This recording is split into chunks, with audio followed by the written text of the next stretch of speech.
What's up, guys? Welcome back. I get an intro for this, dude. That'd be way better.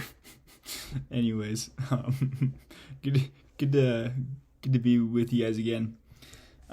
So in today's episode, we're gonna dive deeper into this idea of the way we see the problem is the problem, and this section is titled "A New Level of Thinking." So really cool. Just to kind of give like a summary of it, Albert Einstein has this quote that's in the book actually. He says, "The significant problems we face cannot be solved at the same level of thinking we were at when we created them." So I love this idea that he's saying that like he's assuming, which is also true, but he's assuming that we are the ones who create our problems, which is the case. The way that we see the problem is the problems. Like we generate our own problems because of the way we view the problem or the situation or that person or that individual or the organization, right? It's like we create our own problems. Um, and so he's saying that we need to rise up and to think at a new higher level, to operate at a higher emotional understanding or an emotional strength and level, to exercise more patience and understanding, to look at the bigger picture, to seek for that inspiration and revelation on how to view this problem so that we may correctly understand it and therefore take the most effective steps to solving it. So, guys, diving right in, he says, as we look around us and within us, okay, that's cool. As we look around us and within us, we recognize the problems created as we live and interact within the personality ethic. We begin to realize that these are deep, fundamental problems that cannot be solved on the superficial level on which they were created. So essentially, what's like really cool about that is he's saying that as we look as we look around us and within us, there are internal underlying chronic issues, and that these deep fundamental problems cannot be solved at some superficial level of thinking. Like the first thing that pops in your head might not be the thing that's actually going to solve it, and so we need to go to a deeper level of thinking. He says here, we need a new level, a deeper level of thinking, a paradigm based on the principles that accurately describe the territory of effective human being and interacting to solve these deep concerns. So essentially, if like I'm having troubles with a friend, right? He's saying here that that problem was created most likely because obviously he has some influence in it, but more importantly, in the majority of the problem was probably created by me, or at least I choose to take responsibility for that problem, which means that the way that I view that friend, the way that I interact with him and treat him, is all based off of my paradigm. So he's saying here, we need a paradigm that is based on principles, that's going to accurately describe that relationship, how I feel, how he feels, in order to solve it. So he continues on saying, this new level of thinking is what the 7 Habits of Highly Effective People is about. It's a principle-centered, character-based, inside-out approach to personal and interpersonal effectiveness. Okay, that's so true. I love this little synopsis here that he gives. This is actually the first time I've like really like recognized this and have become aware of this little paragraph. But that's awesome because it's like he's telling us that as we take responsibility for our lives, and he's saying that this is a principle-centered approach, which for me that means like it's an accurate description of the map, right? It's like understanding truly how, understanding exactly and truly how our world operates. The principles under human relations are the principles of the philosophy of personal attainment, the principles of playing the piano. Like, whatever our goal is, it's like, what are the principles and like the underlying rules and like natural laws that we have to govern, or that we have to harmonize ourselves with in order to achieve said thing. And then it's a character-based approach. So he's saying that it's not based off like some skill or some technique, but it's like who we are as individuals. Like what character traits do we have? Honesty, integrity, hard work, fairness, justice, patience, understanding, growth, right? Like what are who are we? What's our character? That will ultimately determine the outcome of our life. It will determine the joy of our life, misery of our life. It's like who we are, because we create the problems that surround us. And it's an inside-out approach. So he's saying, let's start within our circle of influence, and then move to a circle, or let's start within our circle of influence and expand that circle of influence. Let's start with ourselves. Let's not blame other people or other ideas or organizations or thoughts or beliefs or whatever it is. But the problem is not out there in the world. The problem is deep within us. That's where the problem is. Which, on a side tangent and a side note, that's like really cool, because I read that this idea of that Christ does not, like, the ancient Jews always thought that Christ was going to come and the savior of the world and be like this military leader and powerful like commander who was going to destroy all their enemies and then set them free, which like is under the assumption, like they're thinking that because they don't want to take responsibility. They don't want to like truly accept the fact that the problem is within their hearts and that they have to change. So this is a very painful process to change, to become self-aware, to look within yourself, to introspect and reflect on who you are. It can be very, very painful. But there's a lot of joy found on the other side of that pain. And this whole inside-out approach is like Christ works within our heart, each individual person's hearts. He's not going to create some war or some revolution to conquer our enemies that are out there. Like, no, he works within each individual's heart. It's an inside-out approach. Says here, inside out means to start first with self. Even more fundamentally, to start with the most inside part of self, with your paradigms, your character, and your motives. That's really cool. Paradigms, character, motives.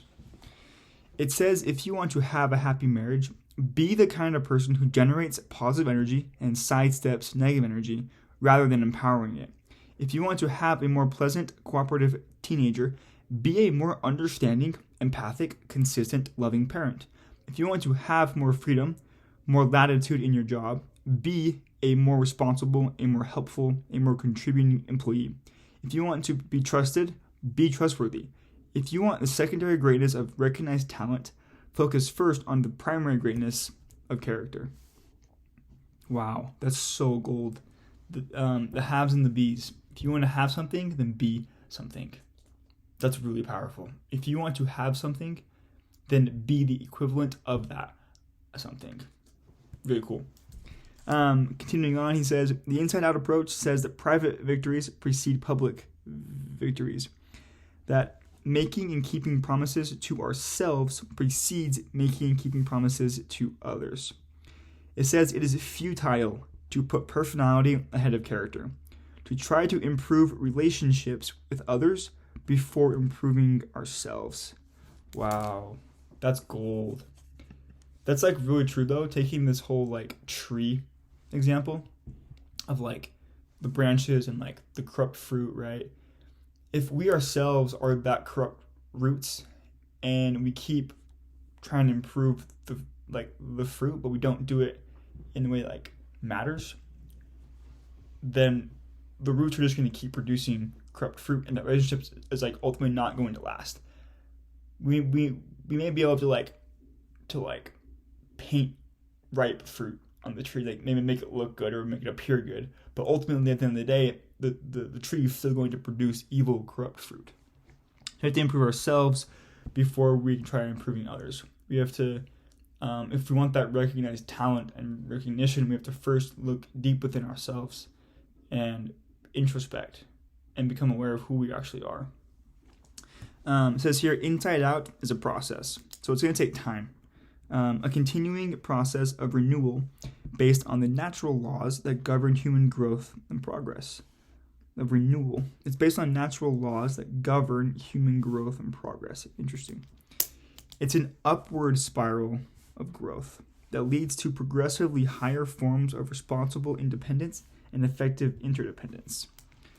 So this inside out approach is essentially, he's saying it's this upward spiral that as we focus on ourselves, we then gain more talent or secondary greatness, more like wealth or money or status or titles, right? But we're not necessarily focusing on it.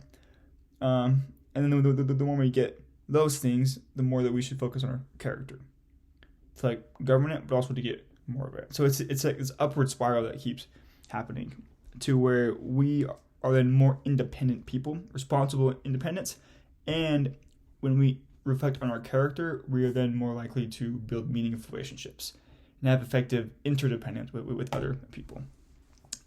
He says here, I have had the opportunity to work with many people, wonderful people, talented people, people who deeply want to achieve happiness and success, people who are searching, people who are hurting. I've worked with business executives, college students, church and civic groups, families and marriage partners. And in all my experience, I have never seen lasting solutions to problems, lasting happiness and success that come from the outside in. So like anything like within our organizations, marriages, families, even like coworkers, even just like your own life in general. He says he's never seen any lasting effect, like long-term joy and happiness, from the outside in. So like, and all these things are important, and they will work for a short time, but the only way to achieve true, like, long-term greatness is to put these secondary greatness things on the foundation of a firm character, firm motives, firm paradigms of the character ethic. So like both are important, but the foundation is the character ethic. And if you don't have that foundation, then these secondary greatness things will that skyscraper you built will fall over. As soon as the rains come or the floods come or the storms come, like boom, that building is gone. And so you have to have that solid foundation of character ethic and then build these secondary greatness things on top of it.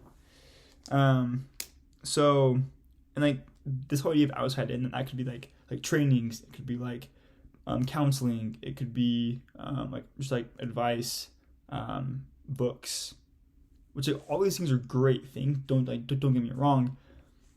It's just like, who are you as a person? What's your character, right? And that will ultimately determine what books you should read, what trainings to get, what counseling to go do. And so it has to be that foundation first. What I have seen result from the outside in paradigm is unhappy people who feel victimized and immobilized, who focus on the weaknesses of other people. How often does that happen? We focus on the weaknesses of other people, and the circumstances they feel it are responsible for their own stagnant situation. Wow. So anybody who relies on outside influences to control their happiness, they feel victimized and immobilized, to where like they feel like it's everyone else's fault and that they don't act at all, because why should they act or act indifferent or even act if it's someone else's fault? And they focus on the weaknesses of other people. So not like other people's strengths or solutions, but they focus on the weaknesses and the problems. And they feel that the circumstances they feel are responsible for their own stagnant situation. So someone might say, I'm not progressing forward because of my situation at work, because my employees are being dumb, or because they're not doing the reports, or because they're not doing their job, so I can't go. Like, well, no, you could talk to them about it. Like, you could help them in their job, and then that would help you in your job. So, anyways, it says here, I've seen unhappy marriages where each spouse wants the other to change, where each is confessing the other's sins, where each is trying to shape up the other. I've seen labor management disputes where people spend tremendous amounts of time and energy trying to create legislation that would force people to act as though the foundation of trust were really there. Wow. Foundation of trust. That is so critical. A foundation of trust. That's wild. That there has to be a foundation of trust first, like an actual real foundation of trust before any sort of like legislation or rules will actually govern and work. Or else the people are just going to start blaming the sins of the other party or the other person, and it's like not actually going to work. Yo, that's super interesting. A foundation of trust, which implies with it like a foundation of like love and respect, where you're also interested in making sure the other person is taken care of, and you like actually like have like their best interest at heart. That's super cool. A foundation of trust. Cool. Moving on, it says, members of our family have lived in 3 of the quote-unquote hottest spots on Earth: South Africa, Israel, and Ireland. And I believe the source of the continuing problems in each of these places has been the dominant social paradigm of outside in. Each involved group is convinced the problem is out there, and if they, meaning others, would shape up or suddenly ship out of existence, the problem would be solved. But that's not actually true, because they're the one creating the problem. And so yeah, like you could ship out other people. But if your roots are corrupt, the problem's just going to keep coming back. And keep coming back. And then keep coming back. And it's like this repetition of this problem. That's wild. He continues on saying, Inside Out is a dramatic paradigm shift for most people, largely because of the powerful impact of conditioning and the current social paradigm of the personality ethic. So it's like it's such a dramatic shift from personality ethic to the character ethic, because our whole society in today's world just conditions us to think personality ethic. And so sometimes it's hard for us to get out of that script, of that tape, of that like paradigm, because it's been so instilled into us since birth about this personality ethic, about how the problem is out there and the solutions are out there. But doing that just leaves us victimized and immobilized, and we're stagnant because the problem just keeps coming back because we're the problem. The way that we see the problem is the problem, and the roots just keep producing corrupt fruit. Guys, this is amazing.